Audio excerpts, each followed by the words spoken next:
El estado de Chihuahua era uno de los más al norte de lo que una vez fue México, antes de perder su territorio del norte, y colindaba con la región de los Comanches, la Comanchería.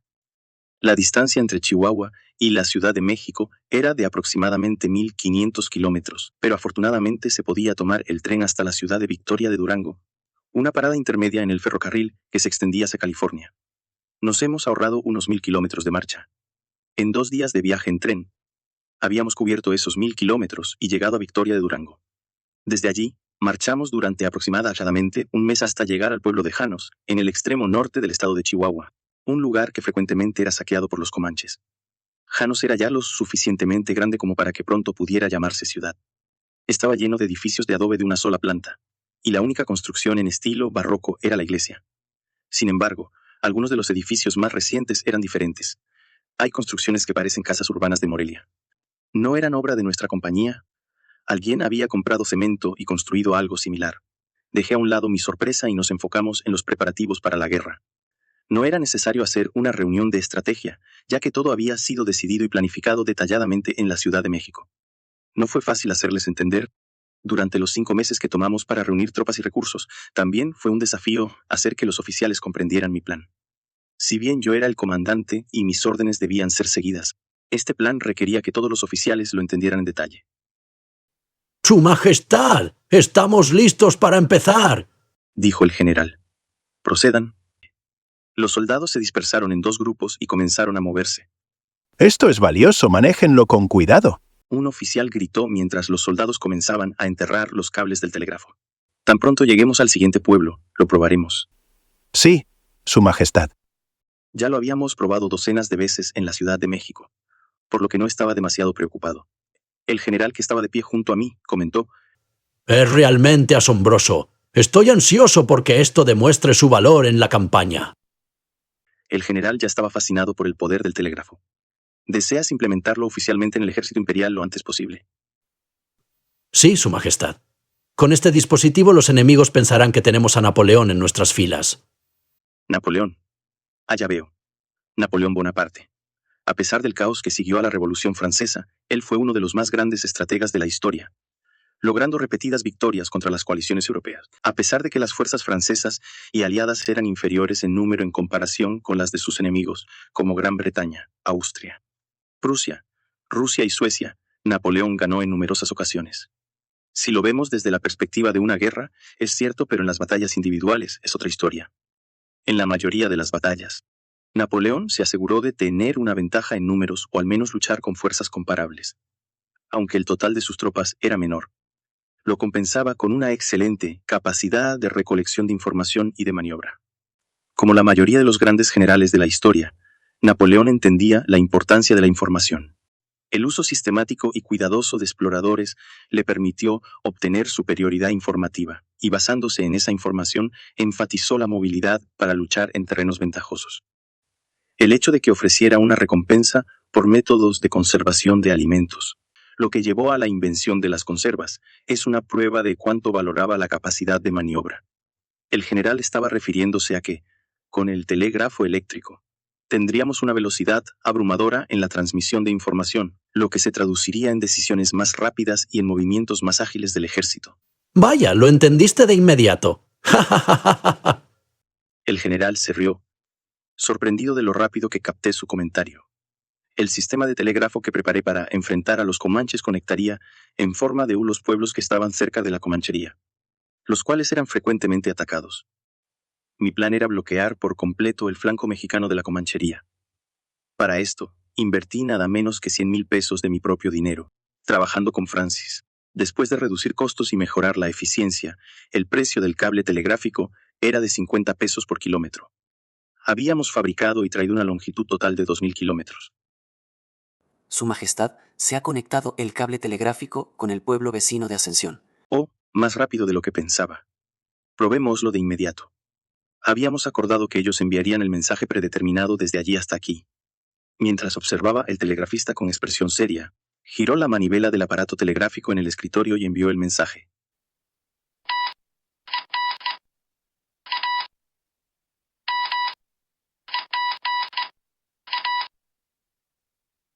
Sonidos cortos y largos resonaron continuamente y el soldado lo registró en papel.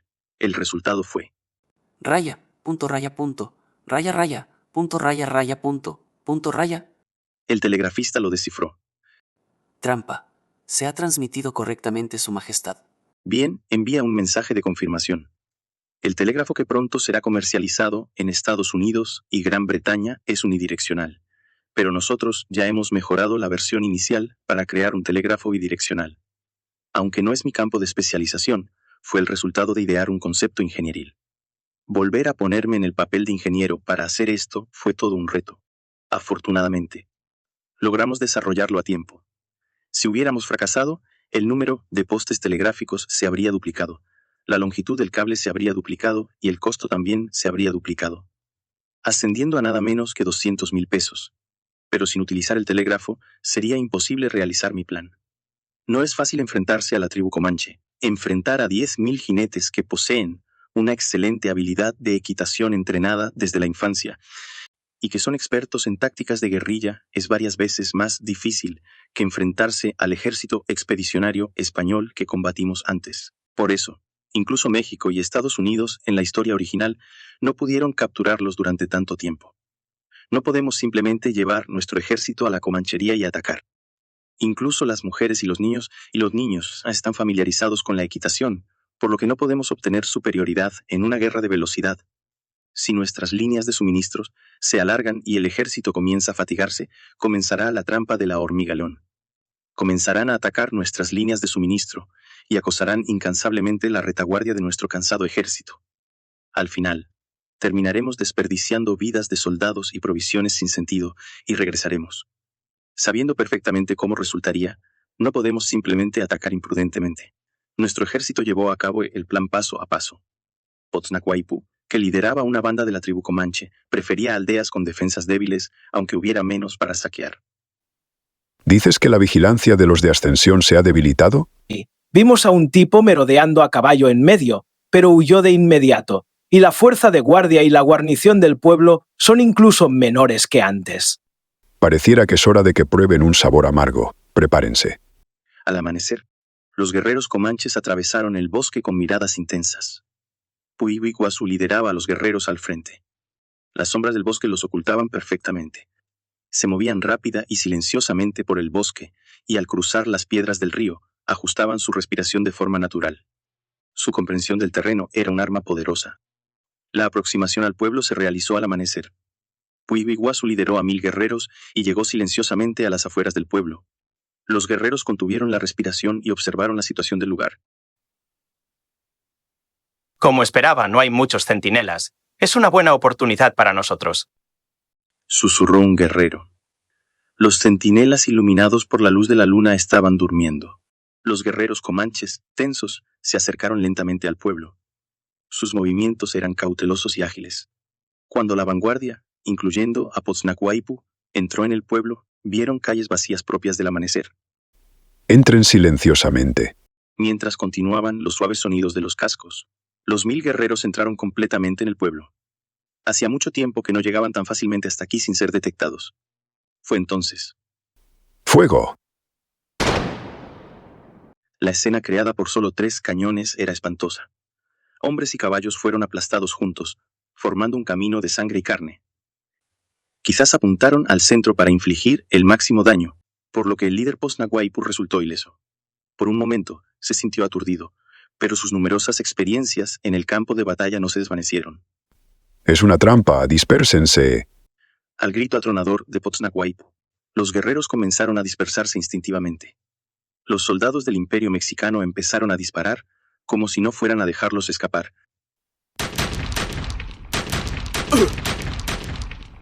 Los guerreros comanches se dispersaron y utilizaron los estrechos callejones y edificios del pueblo para librar combates móviles.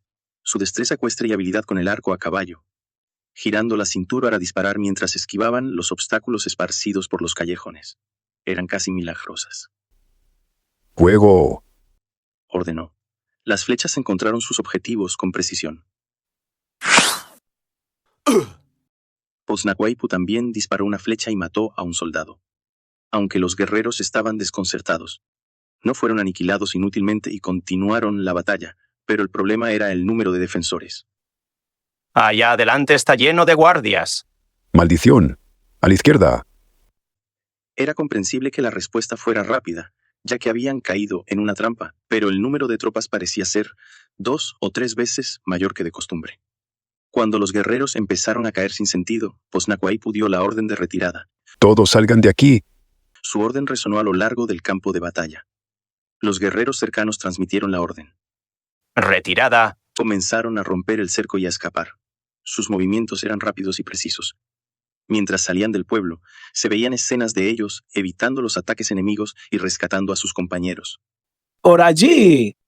Un guerrero les indicó el camino. Su instinto de supervivencia y su excelente habilidad ecuestre les permitieron evadir y romper el cerco de los soldados del Imperio mexicano que los rodeaban por todas partes. Pero la pesadilla de los guerreros comanches no terminaba allí. Se escuchó el sonido de cascos de caballos de caballería cerca. Como estaba oscuro y había otros compañeros saliendo del pueblo. Al principio no lo encontraron extraño, pero algo era diferente. Este no es el sonido de los cascos de los guerreros escapando del pueblo. Este sonido y resonancia es de al menos varios cientos de jinetes. Espera. Algo no va bien. Entre las fuerzas de esta zona, solo los comanches operan una caballería de este tamaño. Sin embargo, hay una regla entre las bandas de la tribu comanche para no superponerse en los lugares de saqueo. Así que no puede ser otra banda.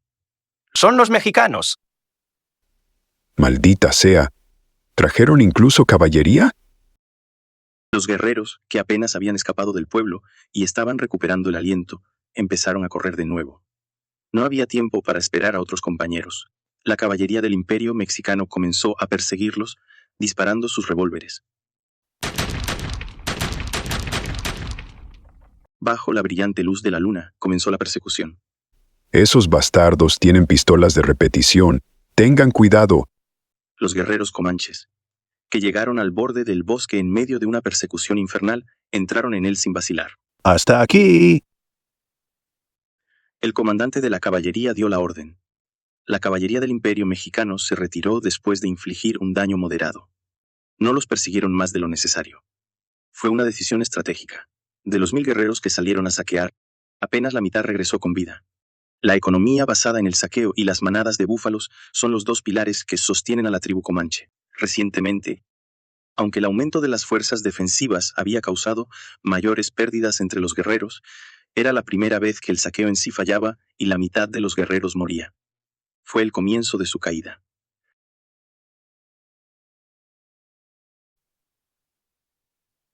Y hasta aquí llega este capítulo.